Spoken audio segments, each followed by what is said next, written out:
35 minutes past the hour. Welcome back to the Daily Report with me, George Maringa, right here on TV 47, the home of untold stories. Tonight we ask which way Kenya, and who best to have this conversation with other than the distinguished professor of history, politics and international law, Professor Peter Kagwanja.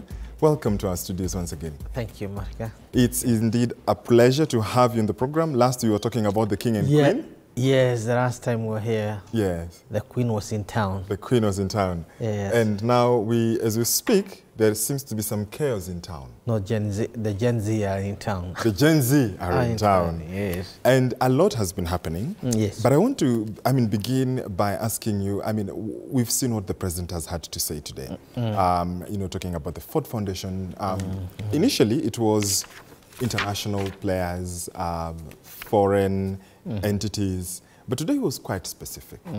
What do you make of the trajectory that the president took today? And he was very categorical about the Ford Foundation. I think the Gen Z revolt or revolution, depending on which word is suitable to your ear, is by and large spontaneous. Okay. It is very untypical of other kind of resistance we've seen, which are caused by localized issues. I know we have had a lot of university riots. We have had a lot of, opposition-led riots. But this is unique, extremely unique. It's you can only equate it to the Sudanese revolt of from 2018. It is spontaneous and also has very unique characteristics, that it steers clear of the divides in our politics.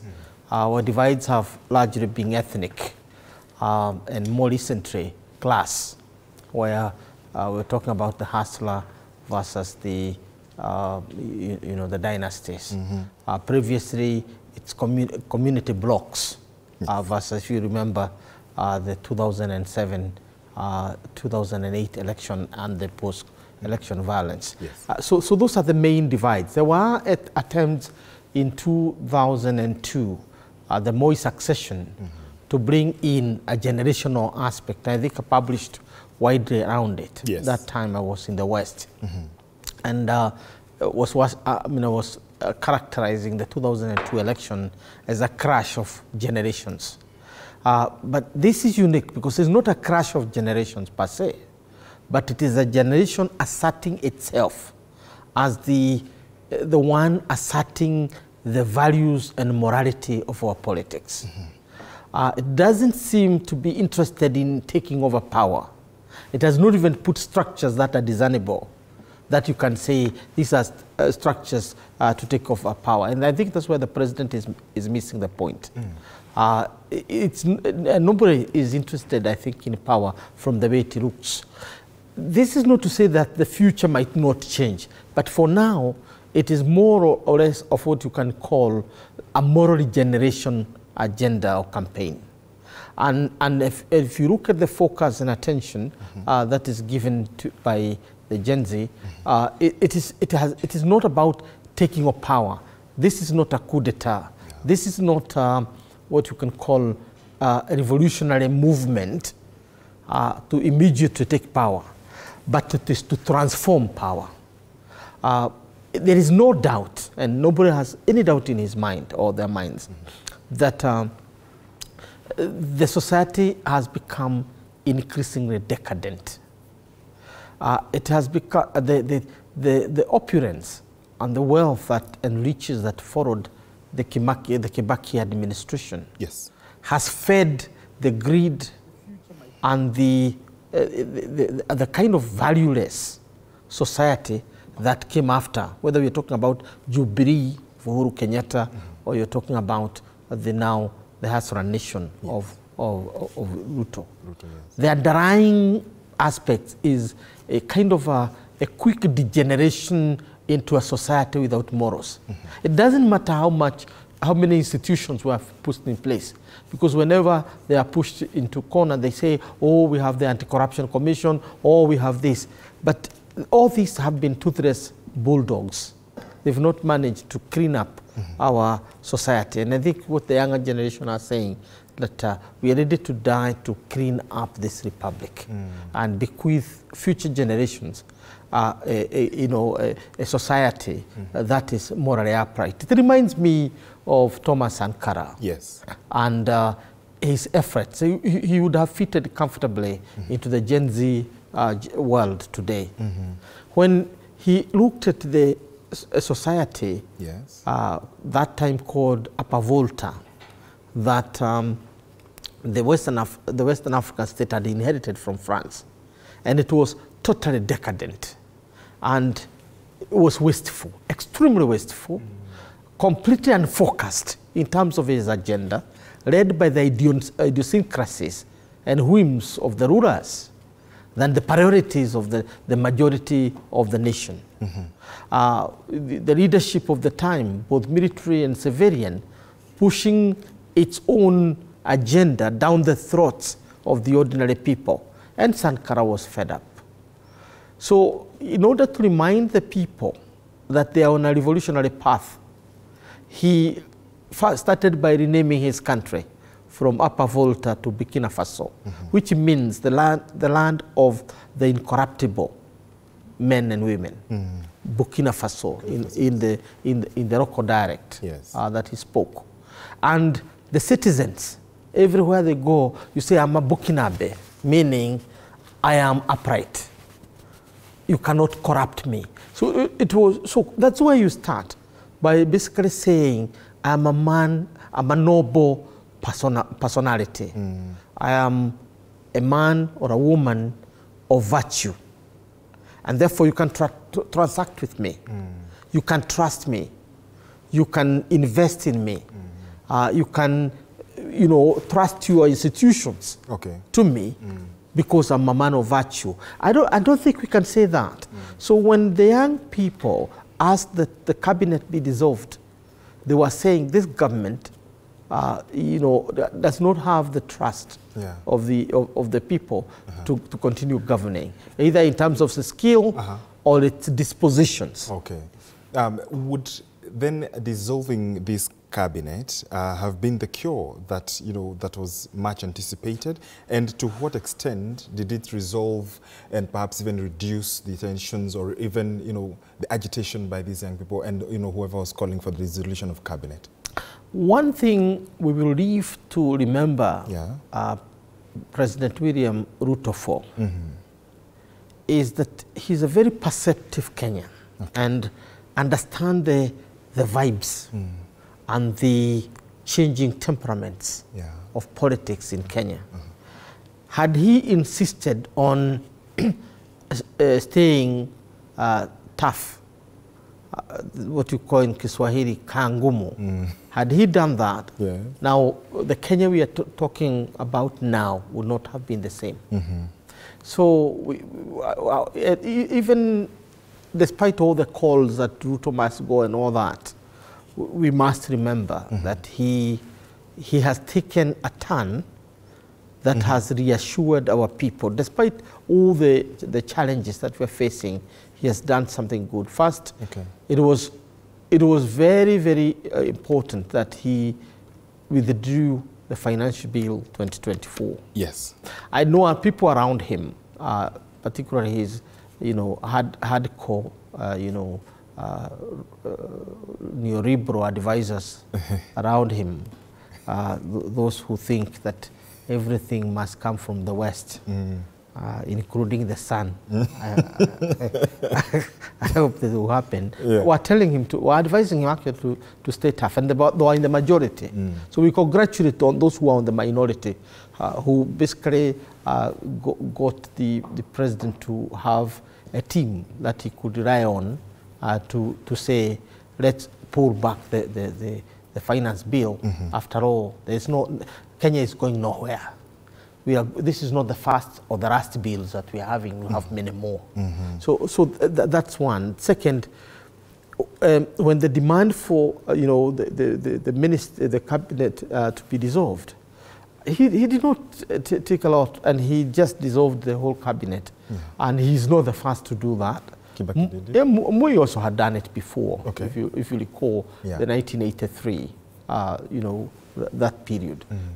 Moi did a lot of change in order to reassure the country and regain legitimacy among the Kenyans in those early years. And if you recall, even in 1964, yes. Jomo Kenyatta did a those kind of reshuffles that were earth-shaking. And for a new nation, those were seismic. Yeah. So Ruto is not doing something extraordinarily strange or that is completely out of order.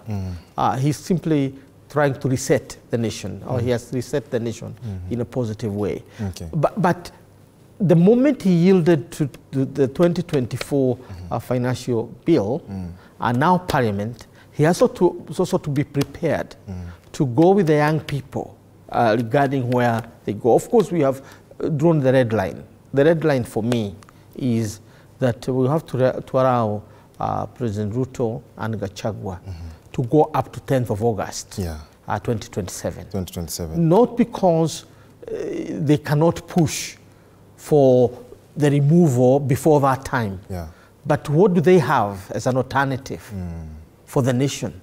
I think we are not on an archaic path. We should be on the path to reform. Reforms that cleanses our nation and give it back to us as a moral entity that we are proud of. I think that's the change we're looking for. Obviously, anything below Ruto and Gachagua is not a holy cow. There's not a holy cow below there. Okay. But this one is constitutional because when we were constructing the 2010 constitution, I think it was very central in terms of the intellectual thinking underpinning it, not necessarily the drafting. That was the role of the committee of experts. But we were thinking around the intellectual basis, the philosophical basis of the constitution. We wanted accountability in the hands of one person, but that person will not be alone. He'll be aided by an assistant with whom they can discuss, so that we avoid the dictatorship of the time. Okay. And that this person is not at the whims of Parliament or any other institution, it's him alone. But he can also exit. And we created 4 ways in which you can remove the president. He might decide to go to Mauritius or Seychelles with his loved ones and spend the rest of his time there because he's tired with Kenya. You can call that resignation if you wish. Yes. He can at the same time, be ill and incapable of handling it. And therefore, he can either be removed or remove himself. So impeachment, as it were. Obviously, there's the hand of God. And that one we don't talk about because it's the hand of God. God, yes. But eventually, it is in the next election. That's the 4th way you can remove him. Okay. And in our case, it is 10th of August. You wait him out. You vote him in or vote him out. You'll have a choice to make that determination. And patience sometimes pay. So I think this is what we're going. So it's a balancing act between gaining through this momentum as much as reform as we can to claim back the lost morality, the lost glory of our country, to bring in some, what you can call, some intelligence into our government. I would be sorry to say, we've studied governments across the world. And Kenya's government is very unique, extremely unique, particularly after 2022. Okay. Because I have been in this ground for a while, the Kenyan ground for over 20 years. And I've been at the heart of politics. And I cannot tell you the names of half the cabinet. That tells you that these are not organic. This is not organic leadership. Okay. It is a leadership that has no basis, because what happens is in leadership, you grow through the rank. I can tell you who mentored me, and I can mention them with names without failing, and down who with whom I was mentored, even in the government, and down who I have mentored myself, and those who have been mentored by those I mentored. So you have generations of leadership, and therefore you are changing, or we're talking about changing guards as you move. By the time I hit 70, I know I cannot do this job, I can only do that. Yeah. So you go that way. And that is how we were going. Up to and around 1992, we saw the leaders, the first generation, the Mois and others. Then we started seeing them moving, and by 2010, you can tell who is who. Even those who are not in politics, those who are in civil society, like Wiri Mutungas and others, they also have generations of the people they have mentored and those who mentored them. The problem with the new crop of leadership that came with this Hasura wave is that nobody can tell where they came from. They are professionals in their own right. Okay. They have papers, others have questionable papers, or other papers around which questions are raised. And there's a huge gap in that. And that's why they became vulnerable. Yeah. They became vulnerable because nobody could defend them. Nobody could stand up and say, I did. I know some, the cabinet, the cabinet, some Aris Wahome from my village, Zachary, my student at Moi University. That's the last time I saw him, and at Moi University, and so on. So I think we're looking for an organic government. And if you listen to the young people, what they are saying is that they don't want to take power. We want to be mentored by the best in the land, so that when their time comes, they will be equipped fully to chaperone this country into a brighter future. Because even the current leaders, for instance, even President Ruto himself was mentored. Yes, yes. Yeah. And you can track down the rise of Ruto and how he came to power.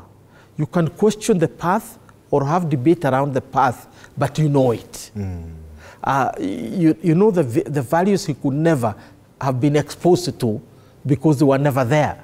You also know the values that he could have acquired because they were there. So you can now battle with his ideological disposition, but you know what metal he is made of. Okay. The same case with Uhuru Kenyatta. You can say, and you can quarrel with it, like many of us have quarreled with that background, which is elitist in terms of who we work with and so on, and certain very narrow focused posturing in terms of politics, which is not opening up but closing in, but at the same time populist. You are appealing to the popular, but in action you are not opening up society. So these are models. You can fight with them, but you can tell where they are coming from. But some of those that they're working from, you don't know where they're coming from. In other words, they have not grown organically into society. And that makes them vulnerable. Yes, and two, because of this loyalty to the party and the euphoria of the time, it also puts a number of people within that government to take certain paths that the society did not approve of. In other words, some level of arrogance, some level of insensitivity to the fact that you are a public servant, that you now begin to appear like you are actually the owner of this fiefdom. You are a fief in yourself. So therefore you can stand up on TV like this one and begin to talk about the phone that you have bought. And you know you are on a public salary. You are not a businessman. I have no problem with James Mwangi, Peter Monga, or other entrepreneurs who have never served in a public office in the sense of the way we know it. Talking about my plane, my house or my phone. Why? Because that's what business people are about. You deal with wealth. But for the rest of us who depend on public resources, who don't make independent wealth or private wealth. You cannot have any audacity to stand up in the public and begin to talk about how much your glasses cost you, how many millions your glasses cost you, because you are saying you are insensitive to the feeling of society, and that was where the problem was. Okay. So you could sum it as people who have no experience in government to people who are insensitive to their responsibility as leaders in government, and 3, people who have no mental map of where they are taking the country. Any road will take us there, as long as they get rich and they get famous. And some have even had trouble explaining what the bottom-up economic model is. Because the bottom-up economic model is a concept that was popularized by the World Bank. It doesn't mean that everything must come from the bottom, because there are very few good things that come from the bottom, very few. The glory of God comes from above. The sun comes from above, everything. But there is a reason why I talked about the bottom up. The bottom up is to care, to begin to ensure that the digital economy does not neglect the ordinary people, because we moved to the knowledge age and the digital economy where just a few people control the wealth. What has been called by scholars 99% versus 1%. That the 1% is super rich, the 99% have become beggars. This is the kind of wind of change that swept Donald Trump into power.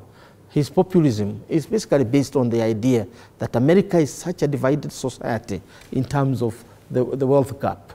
And that's what we assumed that the bottom up was to do here.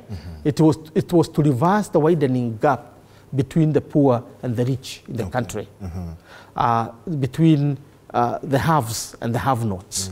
And with Safaricom and other big digital companies as the main source of tax. And these are not producers. They're basically providers of service. Wealth does not come from service. Wealth fundamentally comes from production. And therefore, the ground of production was narrowing. Coffee is not paying well, tea is not paying well, avocados are popular, but they can't get us there. Milk has become monopolistic. All these issues doubled up to make the bottom-up approach very, very popular. But it does not mean that everything must come from the bottom. It is simply meant that the focus will be on the bottom. And the focus here, as President Ruto would put it, is on the ordinary people who are struggling on a day-to-day basis. And I thought that was a huge idea. It's the same idea Moi Kibaki had. And it's an idea that propelled the Kibaki economy. That you expand the taxable base. Today we have about 3 million people, according to KRA and others, who are paying taxes. Only 3 million out of 56. And what does that mean? 1.3 million, I think, are in the public service. The others are in the formal sector. And what does this mean? That the tax base is narrow. It's like you are sitting on a sharp object, spear. It will pierce through you. But when you widen the base, then the stability is discernible. So what we are saying, in short, is that the bottom-up process should have empowered the vast of the ordinary people, the kiosk people. Then, when they are wealthy, tax them. A wealthy person has no problem in taxes. I mean, we give tips from the heart. Yes. And since we love this country called Kenya, it's our motherland. So much so that Kibaki, when he said, tulipe ushuru tujitegemee, yes, it was voluntary.